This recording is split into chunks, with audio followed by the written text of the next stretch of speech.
If you're like me and most people out there, then you get very excited when your paycheck hits your very dehydrated bank account, and you see the numbers go up, your dopamine spikes, and then a week later, you wonder, who took all of my money? Spoiler alert, it was you. Now, whether you find yourself constantly overspending, or you don't even know what goes on in that mysterious box called your checking account, either way, you need a budget to know where your money is supposed to be going and where it actually ends up going, which are usually two very different things. If you're new here, hey, I'm Stanley, not Yelnats, and on this channel I aim to help you take control of your finances and work towards building a life that you deserve and love. These are things that interest me greatly, and I want to share the things that I learn about them with you. So if this kind of content resonates with you, then be sure to stick around and maybe smash that like button if you feel so inclined. Today, we're going to talk about how to finally do the adult thing and create that budget that you've been thinking about, and how to actually stick to it rather than tossing it out like the moldy vegetables in the crisper drawer of your refrigerator. Now, Stanley, why do I actually have to build a budget? Well, it's one of the most important parts of creating a financial life that you deserve and love, and growing wealth and saving money, which is very important. Now, imagine for a moment that you're driving a car, but you're blindfolded. You have no clear roadmap of where you're going, you can't see anything, and you're probably just going to drive off the road into a few buildings. That is like driving your wallet while blindfolded. You have no idea where the money is going, and that is not a great thing. You need to know where your money is supposed to go and where it actually is going, and I mean like every single dollar. This will help make your bank account run like a Fortune 500 company, although probably on a much smaller scale. I mean, if you are at that scale, then I'm not sure why you're watching this video. And believe me, once you start and actually stick to your budget, you will start to gamify it and make it a challenge to yourself and try to figure out where you can move your money even better. Oh, and it's going to be so good. You're going to wonder what you were doing before you created this thing. So how do we actually go about doing this thing called budgeting? Well, there's approximately 1.152 free resources online and paid ones, but please, especially when you're just starting out, do not pay money to manage your money. I mean, you see, like, there's a point where, yeah, sure, financial advisors may become a thing, but at the beginning, when you're just trying to figure out where your money is going at the moment, then please just go the free route. There are free Excel templates or Google Sheets as well, Notion templates if you're into that, and also free apps and websites that will try to offer you an upsell for their premium subscription because you get all the fancy features. Don't do that, please. Just stick with the free version. I'm going to recommend a couple just for you to start looking at. One would be Rocket Money. They've been very popular recently, running a lot of ad campaigns about finding subscriptions you didn't know you had and seeing which ones you can cancel or get rid of. Along with Every Dollar by Dave Ramsey. Now, regardless of how you feel about Dave Ramsey, he does have a pretty good budget app. It's totally free to make an account. They will try to upsell you, but you don't have to pay money to use this thing. They're both very great tools. Rocket Money, you can actually hook up your bank accounts to the app and it'll track your expenses for you, which is pretty cool, and I'm pretty sure that's part of the free plan.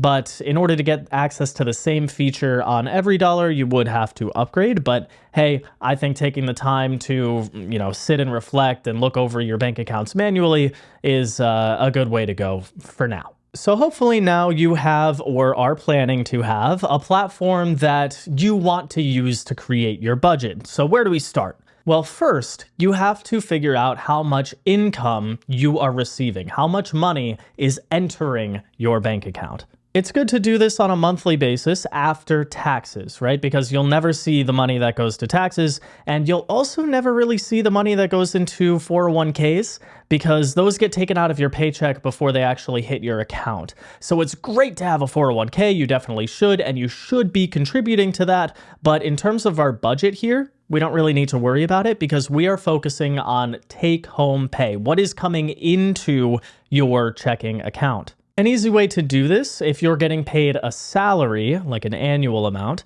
then you can either go off of experience for how much you get every paycheck, looking at your taxes there, or you can go to the ADP paycheck calculator, select your state, and fill out your information as it applies to you, and it will give you an estimate of how much money would be taken out for taxes and what you would be getting in your paycheck at a selected frequency. You could do monthly in this case. For example, I did this with a $50,000 salary. I plugged it into the Michigan paycheck calculator and figured out that after taxes, I would be taking home around $3,340, assuming I was not sending any money to a 401k. If you're getting paid hourly, then this becomes a little bit trickier because it could fluctuate depending on the number of hours you work. But let's take an average. Let's say you're working full-time, 40 hours a week. We're not going to include overtime in this unless you're consistently doing that. But you could do the same thing and plug it into the ADP paycheck calculator. Or if you want to do a bunch of math, which is fun in my opinion, then you could do something like this. You could take, let's say you make $20 an hour, substitute for your actual wage, multiply that by 40 hours a week, for example, that gets you your weekly number. Then you would multiply that by, not 4. Not 4 to get your monthly. You know why? Because not every month has 4 weeks in it. If it did, then there would only be 48 weeks in a year, but there's 52 of them. So you're going to multiply it by 52 and then divide it by 12. Yeah, this is fun, huh? When you divide that by 12, it gets you your gross monthly amount, but we need to account for taxes, so we're doing this by hand. I'm just going to estimate that I get to keep 75% of my gross monthly income. The other 25% goes to taxes, and this gets me my net monthly income. In this example, at $20 an hour, 40 hours a week, I'm making about $2,600 a month take-home pay. Now we have an idea of how much we're taking home every single month, and we are going to create our budget around that. Now with this zero-based budgeting here, we're going to make sure every single dollar has a purpose, and we're not going to leave any dollars up to chance or unknown. And once we figure out all of our expenses, then we're going to leave the rest and put that into a dedicated savings category or towards repaying debt, which is very important. But for now, we are going to start with a very simple and popular method, the 50-30-20 principle. Now, this is a very simple rule. It just says that 50% of your income goes towards your needs, which would be things that you actually literally need to survive. So definitely your frappuccinos and, no, I'm kidding, towards your rent and food and utilities and insurance and, pets and all of that fun stuff. And then 30% goes towards your wants. That's where the frappuccinos come in, along with anything else like dining out or going to a restaurant. Those are the same thing, Stanley, dining out and going to a restaurant. I meant to say going to a movie, or things like this, maybe date nights like putt-putt or something like that. I don't know, putt-putt's fun. And so is axe throwing. I did that once at like a Boy Scout camp, but I haven't done axe throwing in a while because it's usually like so expensive to rent. It's like $200 to rent out an axe throwing lane, and bowling is getting crazy expensive too. I wouldn't be surprised if it was up there pretty soon. Anyway, that would be for your 30%, and then the remaining 20% would go towards savings and debt repayment. Now, if you have a lot of debt like a car loan or something like that, or credit cards, you're going to want to throw as much money as you can at that, and maybe cut back a bit on the wants until you get that debt taken care of.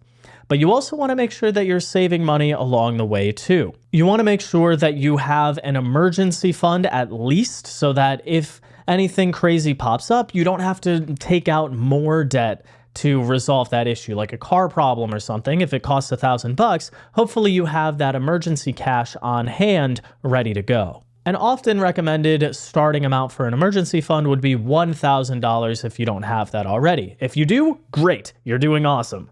If you don't, then you got to work towards that. So maybe you're bumping this 20% up a little bit if you can. Now, I know a lot of these ratios are general and they're not going to apply to all of you. So just make it fit for your budget, but of course, it's a good place to start and see where you need to adjust. If you have a higher rent or something, then okay, maybe 60-70% of your income goes towards that. And maybe you think, can I downsize in the future in my living situation so that I have more income to allocate towards other things like debt repayment or savings? And once you have that $1,000 emergency fund, it can be good to have a 3 to 6 month fully funded emergency fund in addition to that. Because let's say something crazy happens, like again, a major car problem. I had to get my water pump replaced in my car, and that cost like $3,000. Now, luckily I had an emergency fund on hand and I wasn't too worried about it. I didn't have to take out any debt for that. I just paid it in cash because I was following this budget and these principles, and I was ready for that. Again, once you have that emergency fund, it's very important. Then you can start really tackling your debt as aggressively as possible. Get that loan for the 2024 F-150 paid off. It cost you your soul plus taxes, okay? Just get that loan out of there. Okay, so the spiel about how to divvy up your money has come to an end. But now we have to actually take a bit more action, and that would be checking in with ourselves and tracking our expenses regularly. And I mean regularly for the foreseeable future, not once every few months when I feel like it. No, this should be probably something you do once a week at a minimum. I mean, if not a few times a week. I'm trying to do it every day to just check in with myself and see how much money did I spend today? Did I need to buy that coffee? Probably not. I could have just made coffee at home. So I'll try and adjust my behavior in the future. We need to check in with ourselves and track our expenses so that we can see if our money is going in the right places and in the right quantities, or if it's getting a little out of hand and we need to kind of reel it in and really focus up on this. Because, to be honest, sometimes things pop up we're not ready for. That's what the emergency fund is there for.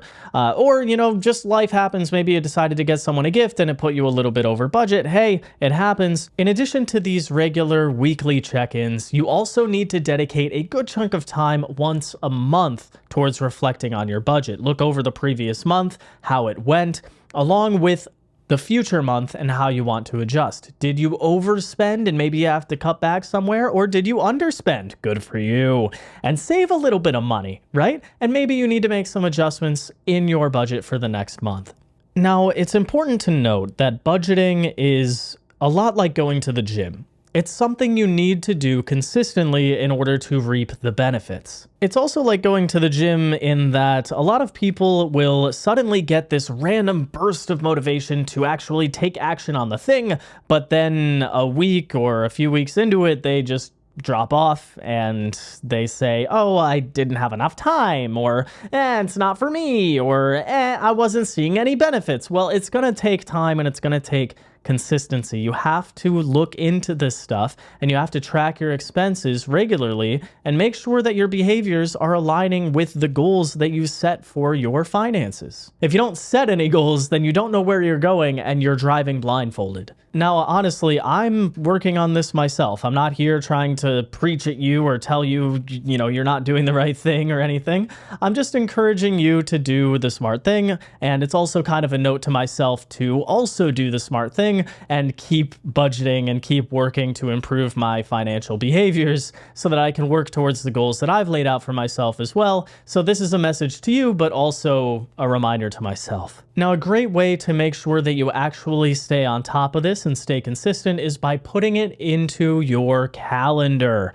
I mean, imagine you have a dentist appointment and you don't put it into your calendar. You're probably not going to go to that dentist appointment. You're going to tell yourself, oh, no, it's important. My teeth are important. I'll remember to go to the dentist. No, you won't. Not if it's not in your calendar, or if you don't have a Post-it note on your refrigerator. You have to put these reminders into your life for budgeting as well, and for other goals you're trying to achieve, mind you, like exercise or any other random things, right? You have to actually plan them and say, I'm going to check in with my budget on Sundays at 4 p.m. every week. And sure, sometimes you may have to move that time slot around, but you have to treat it like a business. When you're at work and you have a meeting in your calendar, you're going to go to that meeting, right? Unless, you are not, in which case I'm scared for you. But if you can get away with that, then that's pretty cool. But also, you should probably go to the meetings that you said you were going to go to. Anyway, make sure that you dedicate this time into your calendar, whether it be Google Calendar, Notion, Apple, whatever. Just make sure it's there. Make sure that you set a reminder so that you don't forget. and actually remember why you did this in the first place, why you created the budget, why you watched this video and watched it until this point, because most people won't. So that just shows your dedication to improving your financial situation, right? So make sure you actually stick with it and you'll see the benefits within a month or two. I guarantee it. If you actually make this budget and you stick to it and check in with it, you're not only going to be more aware of what you're actually doing with your money and where it's going, but you'll be able to set clearer targets and goals, right? You can't just say, I want to save $10,000 this year. You have to actually do the math and figure out how you're going to do that, or if it's even possible, right? Or if maybe you have to pay off the debt first, right? So you have to create these plans, and I know I'll say it again, stick to them. All right, I've yapped on long enough. So if you liked this video, be sure to give it a like and subscribe. I'd appreciate it. Leave a comment down below with your thoughts and what you're going to do after this video to make sure that you actually keep yourself accountable to creating this budget and planning your finances. That's all for now. Have a great rest of your day.